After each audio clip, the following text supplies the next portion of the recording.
to do is to, if you're interested in one or more solutions, you will have the opportunity to learn more about the solutions in these small settings. As you can see, we have 6 tables and chairs, and every 20 minutes we will ask you to change groups. So in total, you can discover 3 solutions. Okay, so I will ask the 6 speakers to come at the front. So Ornela, Giulia, le due Giulia, Sylvain, Aris, and Francesca. Okay, so thank you very much. We'll start with Sylvain, just in the order that we have in the program. So the honor is yours. Sylvain, you have 2-3 minutes. Merci, Marta. Hello, everyone. First, I want to talk about SMILO for a little bit, since now I have the microphone. So for those who don't know us yet, we are an NGO working with small island communities worldwide, and we work hard to accompany the communities on those small islands on their path towards a more sustainable management of their territory. We work hard to create the conditions or to oil the wheel of good local governance. This means creating the conditions for public entities, private sector, civil society to discuss the matters of sustainable development. Cannot do everything. So sustainable development, we had to break it down in 5 different themes. That was our choice when creating the NGO, and we work on water, on waste, on energy, on biodiversity, on landscape and cultural heritage. And to embody our work of working with the communities, we created a label, the Small Sustainable Island label, which is, in short, the idea of the label is to recognize, to valorize this good dynamic on the territory. Then, to spin the wheel of good local governance and efforts of the community toward more sustainable management of the island, we seek solutions, concrete actions that will embody the efforts of the local community. To do so, then we work on different topics, again, that relate to those 5 themes. One of these topics is plastic, which is an issue for many islands we work with, being in Norway, or in the north of Madagascar, or here in Capraia, or in other places. So I will be talking, I'm happy to tell you more about SMILO and what we do in terms of label, for those who want to hear about it, but also to share some insights from European EU Horizon project called the Remedies, where we are partnered with 20 partners from all around Europe, and where they've been developed different solutions to tackle plastic pollutions. And I'd be happy actually to hear about the things you guys do on this specific topic of plastic pollution. Well, thank you very much.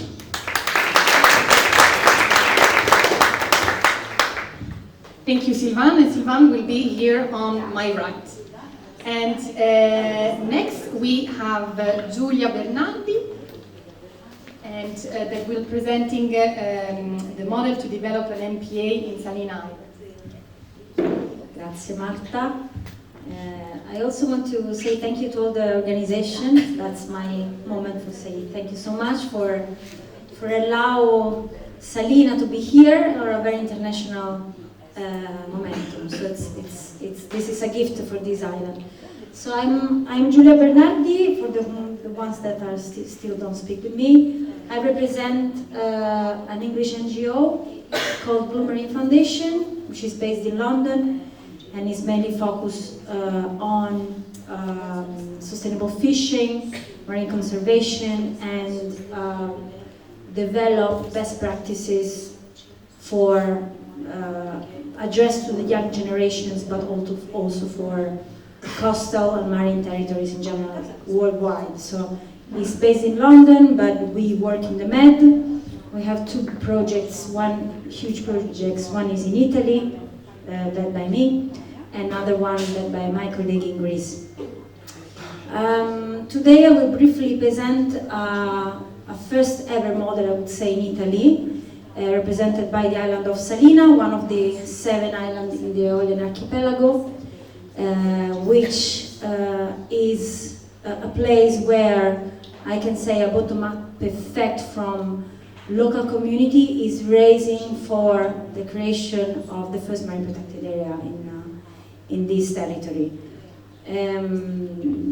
I can go through a little bit telling the story on how Blue has been engaged in the last 9 years for this.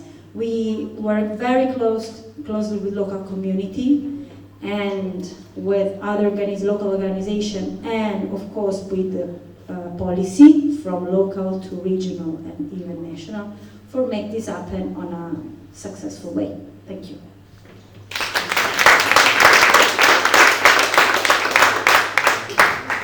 Grazie mille, Giulia. Thank you very much. Giulia will be just next there. Then we have Aristides Moustakas, who will be explaining a bit more about the cost SMILE case. Hello, hi.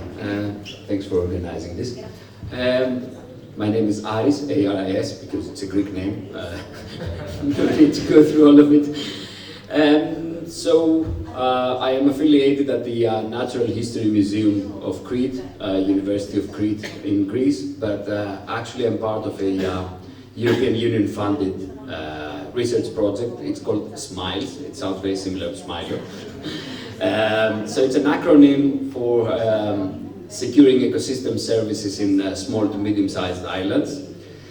For the ones in the room that they may are not familiar with the term, what are ecosystem services? So it is the benefits that biodiversity brings to humans. So it's a very ecocentric center. It is defined by humans, and it's the positive things that biodiversity brings. Can it actually bring bad? Normally not, but for example, a year ago in Italy, part of rewilding was the population of bears increased. It killed someone who was running. It's a bad example, so that's not ecosystem service. But more often than not, it is hard to envisage how biodiversity brings something negative to people. And just to be very strict, it's the positive effects, okay? It is good to analyze them and to bring them on the surface. What we do is academic research, but we try to translate this research. So it is all about islands, so we only deal with small to medium-sized islands in Europe, not just Mediterranean. And by doing research and then publishing it in scientific journals, we then try to inform European policy on whether there should be some specific protection or specific terms in islands. So for example, I think you're all familiar with the biodiversity strategy 2030, it's called the Common Agricultural Policy and so on. If you search these documents, there is in fact no single word island inside them. So should there be? We think there should. To make a case and to show that if you want to implement the biodiversity strategy in Italy, it's not exactly the same of doing the same in Capraia. So protecting 30% of the land of Italy is a bold task, which should be done. I think we all agree to that. But can you do that on every single island? Can you protect 30%? Or how you devise the 30% of protected land between islands? Do you just take some land in the mainland and then ignore islands? Can you protect 30% of Mykonos, or will they kill you? So, you know, it's not trivial. And then in Italy it's easier, or Greece, because more often forests are public. But there are countries like Malta or like Cyprus where there is very little common land. So it is more private, right? So we are studying these things. We will talk about ecosystem services and stakeholders, like you are, on interviewing them on islands and try to see their perceptions about energy, how this may fail in renewable energy examples or not. And they trying to see the issue with water and islands, and then quantify their perceptions by interviews, followed by machine learning analysis, so the artificial intelligence that you may have heard. Thank you, and sorry, I think the academics tend to talk a bit more. Thank you very much, Aris, and actually it's very interesting for us to have you here because it's very important also to build more bridges between research and applied research to NGOs and municipalities and other stakeholders, so thank you very much. Now we have the presentation of Giulia Bernardi from Eco Union. English? Oh, English and Italiano. Well, good afternoon, and thank you first of all for the invitation. I am here representing Eco Union, which is a think tank based in Barcelona, and we are co-leading the Blue Tourism Initiative, which is a project, an international project that involves three main marine regions: the Mediterranean, the Caribbean, and the Western Indian Ocean. And the main goal of this initiative is to promote, to improve marine governance and facilitate regional cooperation between this region. The project involved 12 pilot projects, one in 3 different countries of this region. That's what we will see together later on, and together with some sustainable tourism solution that we are currently implementing at pilot level. And finally, just to say, with the Blue Tourism Initiative, we are co-leading the flag initiative for sustainable tourism in the Mediterranean, and that's also why I think Blue Mission Med invited us. So, well, thank you. Thank you very much, Giulia. And I forgot to mention, Aris will be at the back on my left, and Giulia will be at the back as well on the right. And now I call Francesca Pradelli from IFAN, and I take also this opportunity to thank IFAN for the support of the event and also in general for SMILO. Thank you very much. Thank you very much, thanks. È un po' strano parlare in inglese, però in realtà non ho mai quasi lavorato in italiano, quindi dovrò parlare in inglese. Poi se qualcuno vuole parlare in italiano o in francese dopo ci sarà l'occasione. Ho 2 minuti, quindi non voglio parlare troppo di chi rappresento perché avrò l'opportunità di parlarne forse se arriviamo fino a mercoledì. We're going to have the opportunity to know who I'm representing right now, IFAN, International Foundation for AIDS Navigation. But just to pitch my group, I know that you will all be coming at some point, but just to pitch my projects, I want to ask you a question. If I tell you AIDS to navigation, or aide à la navigation, ou fari e luci della navigazione, what are you going to tell me? Do you know, have you ever heard about it? Do you know what they are? Comment? Aide à la navigation, les phares et les balises. Yes? You ever heard about it? You know what they are? Okay? Anyone else? Fari, luci? Self-explanatory in Italian. Sì, luci della navigazione. Anyways, I like to call them the traffic lights of the sea. Aids to navigation are the traffic lights of the sea. Without traffic lights, we wouldn't know where to go on land. And same, without lights at sea and lighthouses, we wouldn't know where to sail to. And in a world where, of course, 90% of commercial traffic, it's done by sea, you understand how important they are. So the foundation I represent, I'm very strict to the topic, which was present to projects. And so we have recently started a project in the Canary Islands. So we fund the risk assessment of the Canary Islands as a particularly sensitive sea area. So we provide funds for them to know if they have enough aids to navigation in the waters if they need more, and where their risk areas to navigation are.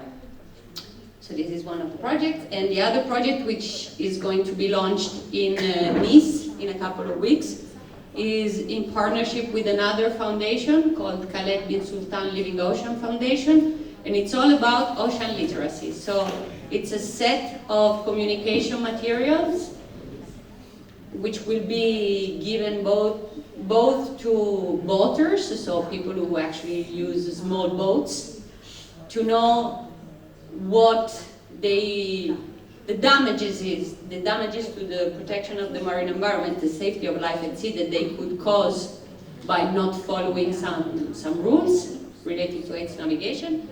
And so, yeah, those are from a very governmental one, so the PSSA, the Canary Island capacity building, it's very formal and official, to a communication-based project. So, come to my...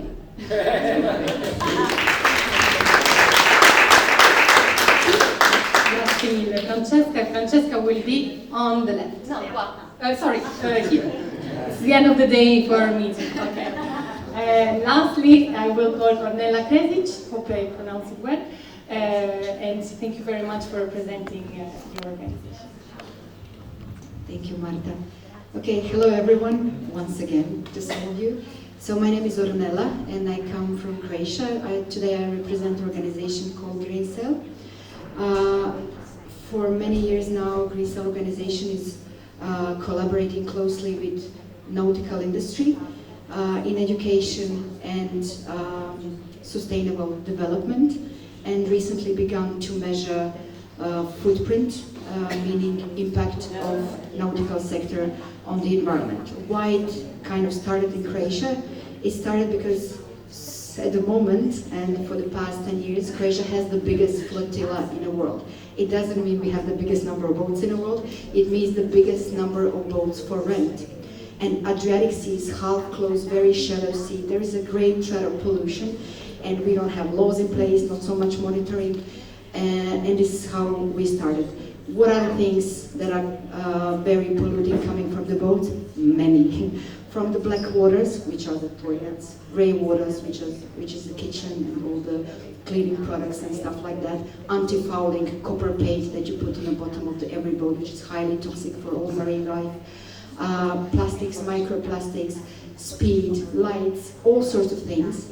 And recently we started a program for the footprint measurement. So it means that finally your charter companies, marinas, tour operators can access their numbers and measure, monitor and reduce their environmental impact. So we track CO2e emissions and pollution from fuel usage, water use, electricity, all sorts of things ongoing on a boat, even like anti-fouling, air cones, shore power and these kind of things.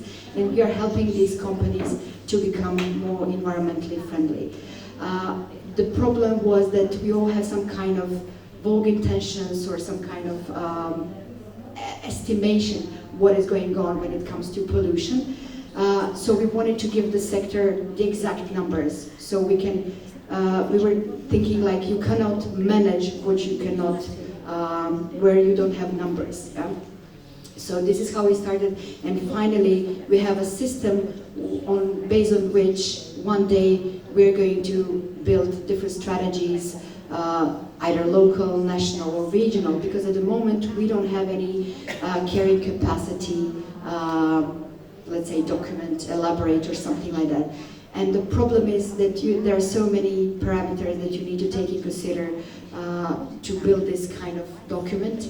And we are living in capitalism, no one wants to decrease the flotilla, number of boats, so we are struggling really hard. And this system will help in the future to see what's the pressure of the boating sector on certain regions. Thank you very much. See you later. Thank you very much, Ornella. And Ornella will be there on my left in the middle. So thank you very much. Now you have first 20 minutes to discover a first solution, and then in 20 minutes we'll change one more time, and then one more time. If you are all tired after 2 solutions and you don't want to discover more solutions, we can also adapt if you want. Or if you are in the middle of great conversations and you want to do 2 times 30 minutes, that's also possible. We adapt. It's fine. Okay, thank you very much. Brava.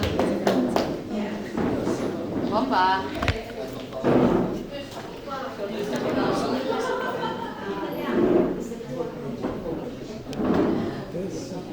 Allora, l'inventore